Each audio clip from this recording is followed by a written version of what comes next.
Welcome to ClueCon Weekly. Join us every Wednesday to learn about the latest cutting-edge developments in the real-time communications industry. ClueCon Weekly is brought to you by FreeSwitch Solutions.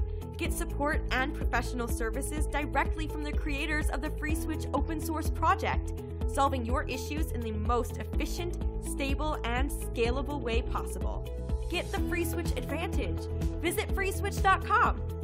Also brought to you by ClueCon, the premier technology conference for developers by developers. Join us every summer in Chicago. ClueCon kicks off on Monday with our annual hackathon, The Coder Games, followed by 3 days of technology-rich presentations discussing telecom, WebRTC, and IoT from developers around the world. To learn more, visit ClueCon.com or call 877-74-CLUE.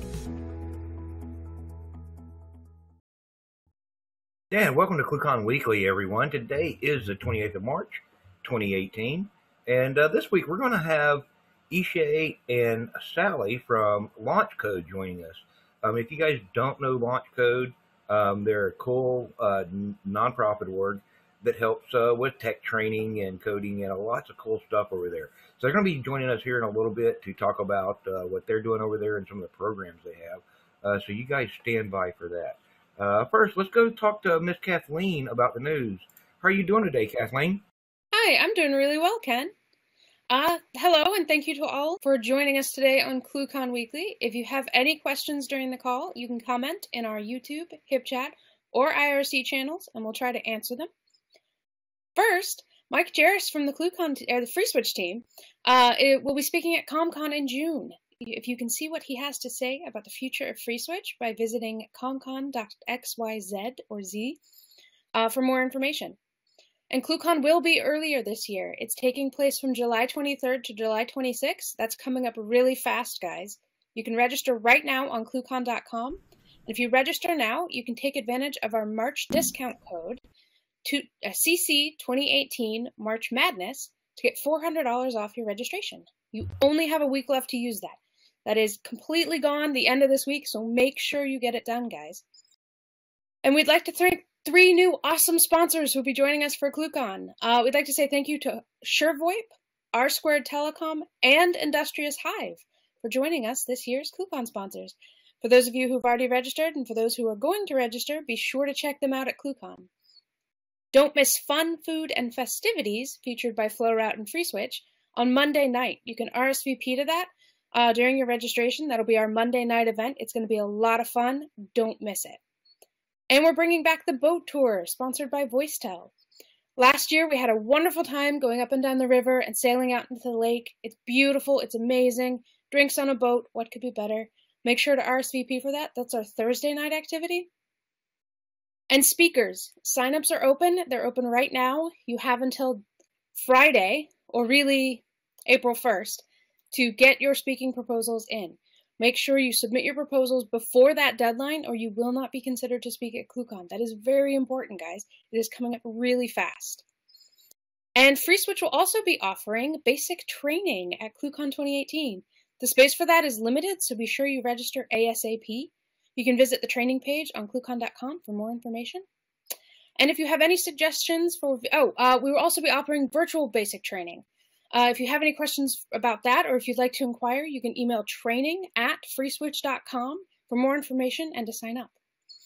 And if you have any suggestions for videos you'd like to see, please email us at marketing@cluecon.com. We're going to continue to add instructional videos here and there, and all of the ClueCon weeklies are there. You can go and see past guests who you may have missed. And be sure to like us on Facebook, follow us on Twitter, and subscribe to our YouTube channel.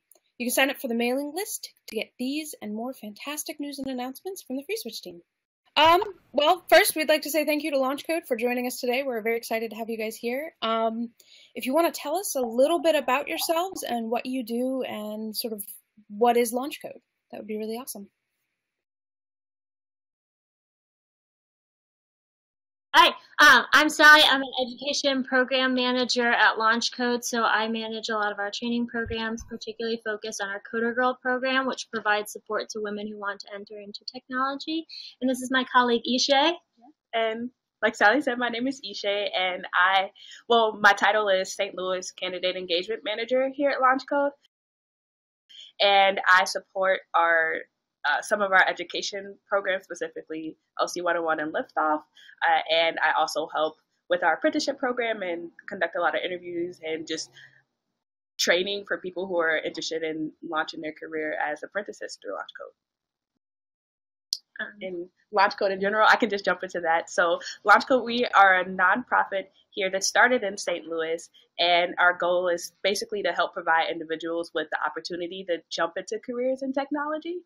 And we've been doing this since 2013. We started as a nonprofit that basically helped people who already had some coding skills get that first apprenticeship with partner companies here in St. Louis, and we've since grown to include learning programs and even have our own programs that we've built and teach in-house and grown to other markets as well. So we're based here in St. Louis, but we also have classes and other apprenticeship training opportunities in cities such as Portland, Seattle, Miami, Tampa, and Kansas City. And Sally can talk more about some of the education programs and even maybe mention some apprenticeship stuff. So we have a wide array of education programs. As Ishay mentioned, we have LC 101, which will take you from 0 to hero is kind of the goal with that. It's a 5-month-long program that meets twice a week. And it starts off with just kind of the fundamentals in Python and then moves all the way from fundamentals in Python to web development, particularly focused on back-end web development. Our Coder Girl program has 8 different classes in it now, from iOS to Java to user experience. So women who are really interested in entering in the field can kind of figure out where they want to enter and what they want to learn and then enter from there. Liftoff is a program that we have that's designed to help our students who are done with one of our classes and are ready to move into the apprenticeship program and move towards launching their career with their first job and kind of bridge that gap from sitting in class to sitting in the interview at a company. As well as our discovery program, which is designed for individuals who want to gain kind of a base level of logic and math and reasoning skills to really succeed as a programmer. Awesome. That's really cool. Where can, just for those listening right now, where can we find you?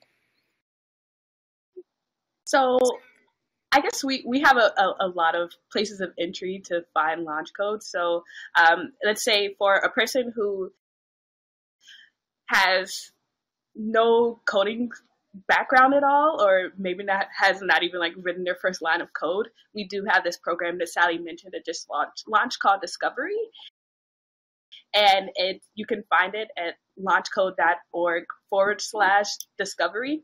And it's basically a precursor to any of our in-person classes that we have, and it teaches basic computer literacy skills, basic programming fundamentals, and also computational skills to help get through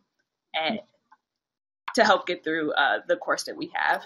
And we also have our other courses like LC 101 and Coder Girl that require you to actually apply online for them when they start. And our next classes in St. Louis will start in the summer, but you can find all of our curriculum online if you just go to education.launchcode.org, and you can kind of just walk through some of the modules and things that we have. Awesome. Can you talk a little bit about Coder Girl? What is that? So our Coder Girl program was originally started as a meetup in 2014. A bunch of women got together and said, I want to learn these skills and I want to learn new skills. So they started hanging out at the St. Louis Science Center. LaunchCode then sponsored that meetup, and the meetup came to our Mentor Center after we opened here.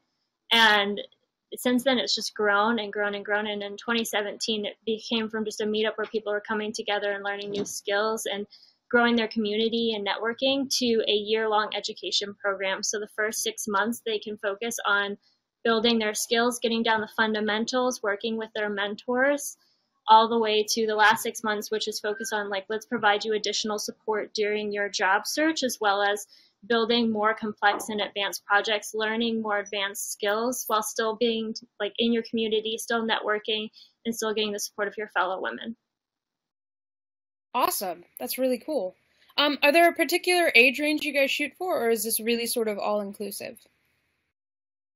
It's a pretty all-inclusive in terms of our classes. Typically, we would find most people who are over the age of 18, but we say that we're taking anybody who's really interested in programming, and we say like from 18 to 75, not like putting a cap on any age range, but we have people who come from all varieties of backgrounds, all stages of life that are just interested in learning more about programming in our classes. Cool. Can you tell us a little bit about like what programming languages you teach and sort of what some of the technical details of what people can learn? Mm-hmm.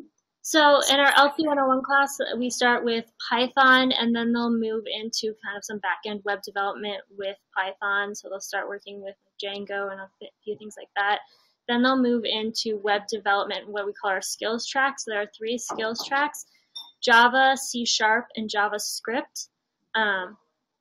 With JavaScript and Java, they're not going to learn too many frameworks. In C# they'll explore a few, but mainly existing, just in like ASP.NET and those sorts of things. But the point is to kind of get to the level where you feel comfortable starting to explore advanced frameworks, things like Angular, the mean stack, if you want to add on to that. Some people like to use Spring, whatever works best for them, but also getting to make those informed decisions about what skills you should learn that will work best for you. In terms of Coder Girl, they expand into a lot of different areas. So they have iOS, and they'll be learning entirely in Swift, which is great. Then they have Java, C#, .NET, and JavaScript, which will cover some of the similar curriculum or similar concepts as the LC 101 skills tracks. We also have SQL, which will take you very much, it will take you pretty far into kind of like working more with like SQL injections and things like that. We have our data science track and data analysis, data science, and that can go, depending on what path you choose, all the way to machine learning and optical character recognition with Python, as well as going more down the data analysis track. You're going to be working more with Tableau and SQL. So those are kind of the breakdowns of that. And with user experience, it's an entirely non-coding track. They spend a lot of time focused on learning about empathy, journey mapping, how to interview users for a project, conduct user research in a good and like ethical manner. Wow, that's fantastic. So you mentioned that there was a little bit of an application process for like Coder Girl. Can you tell us sort of what you look for? How do people qualify for that? Mm-hmm. So the Coder Girl application takes 2 main essay questions. Basically, we want to just know why Coder Girl. What about the program draws you to it? What about where you are at in your life makes you decide that this is going to be the best choice for you? And that's the main thing we look at. We also send out a 90-minute logic test for all the tracks, as well as the iOS track and the data science track require some additional skills. So for instance, the iOS track, you have to start out with some object-oriented programming knowledge. And the data science track, you have to start out with kind of a baseline of math skills. But we really focus on the application questions and why people want to be there. In our experience, people who do really well on the test can not do really well in the class, and some people who do really well in the class didn't necessarily do very well on the test. It's more about your desire to succeed, where you're coming from, and what you want to get out of the opportunity. And your time commitment as well. How much are you willing to put into the class to make sure that you're successful and you get what you want out of it? Great. That sounds amazing. Do you have any like partnership programs, or are you sort of working with any sponsors to get out there? So I would say for our classes, we usually we are a nonprofit, so a lot of our funding comes from like typical like grant funding and different means like that. And we do have our apprenticeship program, which we partner with companies here in St. Louis and in our various hubs to actually give people those jobs in the tech field. So in that sense, like I know one of our big partners here in St. Louis, at least, is Express Scripts, and we place a lot of students from our classes or just people who come through and want to get that job as like developers there. And I'm not sure exactly for Coder Girl if there's any specific sponsors or people who. We've received a lot of support from a lot of really wonderful organizations here in St. Louis, including Boundless, Geospatial, just kind of 10 minutes away from us. And they're a great supporter of us and really have like helped us grow our program and make sure, like, especially with all of our programs, we want to make sure that we're teaching people the skills they need to get into the job that they want to get into. And since technology is always changing, we rely so much on our partner companies like Express Scripts and Boundless to let us know and say, hey, I really liked what you taught this person here, but these are the skills that they're really going to need in the future. This is where this market is going. So we rely a lot on our partners to even just make sure that we're teaching everyone what they need to learn to succeed. Fantastic. You mentioned you do have a lot of locations and you're kind of all over the place. Are there offices in each of these locations that people can sort of go into to get a little bit of extra help, or is it all kind of based online? So in each of our hubs, we do have places where students come and learn. So, and here in St. Louis, we're lucky enough to have a space that we call ours, and we call it the LaunchCode Mentor Center. But in locations such as Miami and Tampa, we kind of just like have spaces where people could come like during classes and learn. So it's not online in those locations either. Like there's physical places where you would come, but they're there for class purposes. So yeah, in our hubs, they're in person as well. Awesome. And can you give us an idea of like what the teacher to student ratio is? Just as like a kind of idea. So it depends based on the class. So I can talk about LC 101 and also Liftoff. So in LC 101, typically here in St. Louis or even in our markets, we'll have like upwards of maybe about like 200 students in the class. And for the first half of class, there's an instructor who teaches and goes over the like prep assignments and just the stuff that we tell people to read before class. And then they break into small groups for the rest of the class and they work on studios together. And then those small groups is led by we call them teaching fellows here. And they're basically either students who've gone through the class or developers from the community who want to help and give back and teach people those skills. And usually in those groups, there's no more than 12 students. And so depending on how big the class is, we have to find those mentors for each of those to keep those ratios there. And for Liftoff, which is more of our like job readiness program, we really stress having mentors like lead those groups and be the ones who are helping people get through their projects and really be in their support system as they're making that transition from the classroom to like job interviews and the workplace itself. And in those communities, there's no more than like 8 students per mentor, and those classes are about, the largest one we've had about like 75 students in it. And for our Coder Girl program, each track, as we call them, varies depending on the size. So the largest track is around 30 students and the smallest track is around 6 students.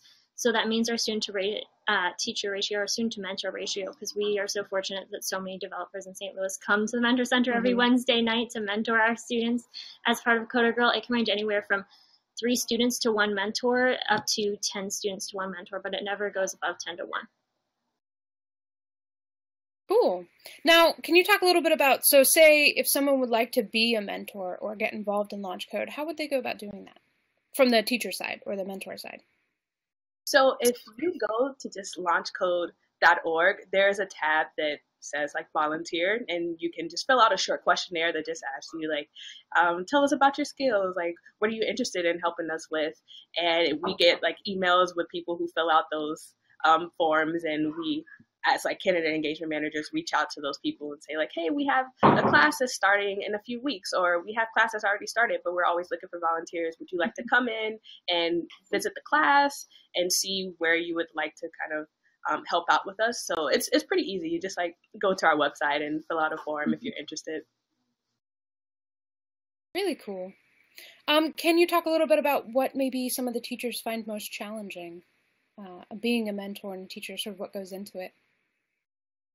I think kind of the most challenging part about being a mentor or a teacher is really just, we work with people from all walks of life. And so you can have a group of students that will have maybe 10 students with 10 different learning styles, with 10 different set of life experiences, with 10 different approaches. And that's kind of the hardest to manage, is working with all these students, making sure that everyone's absorbing the same set of material in a way that works best for them. Because some of the students, the videos are going to be the best. For some students, it's going to be reading the written directions. And when we have students working together and you have someone who learned best from videos and I learned best from reading and we're trying to pair on a project, it can be difficult, and it can be particularly difficult if you're trying to mentor those two students to get them to work together.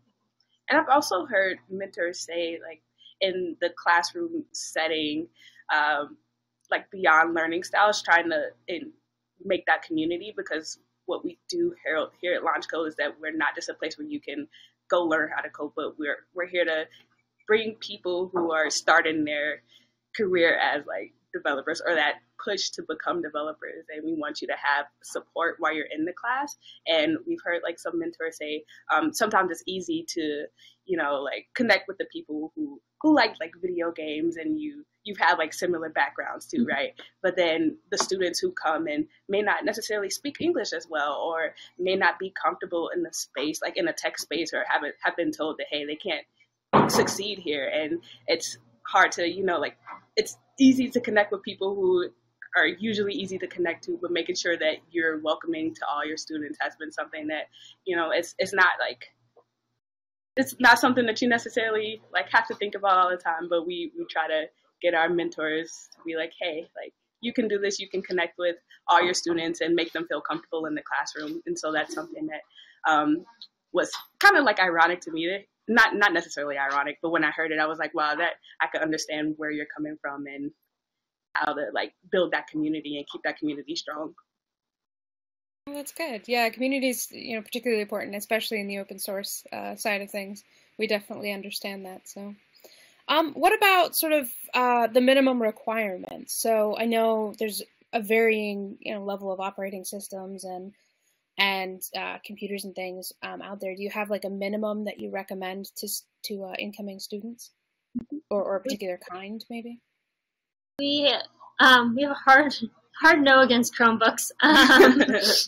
That's pretty much the only kind that we really pass a rule on is Chromebooks.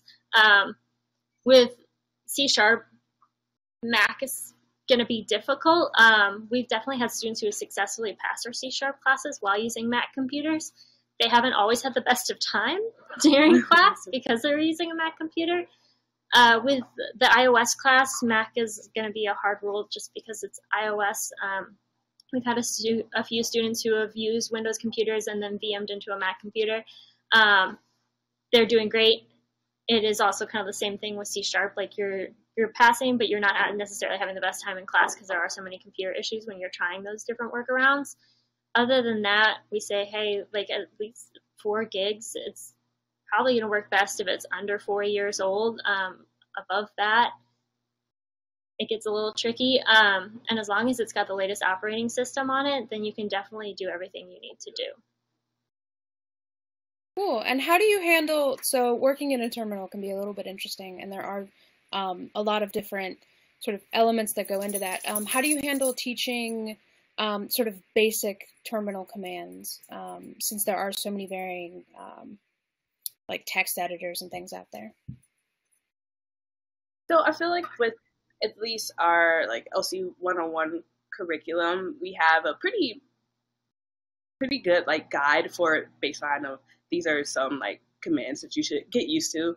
We don't go super in depth with like more advanced like commands, but we just give them the basic like, okay, if you're working at a terminal, this is some stuff that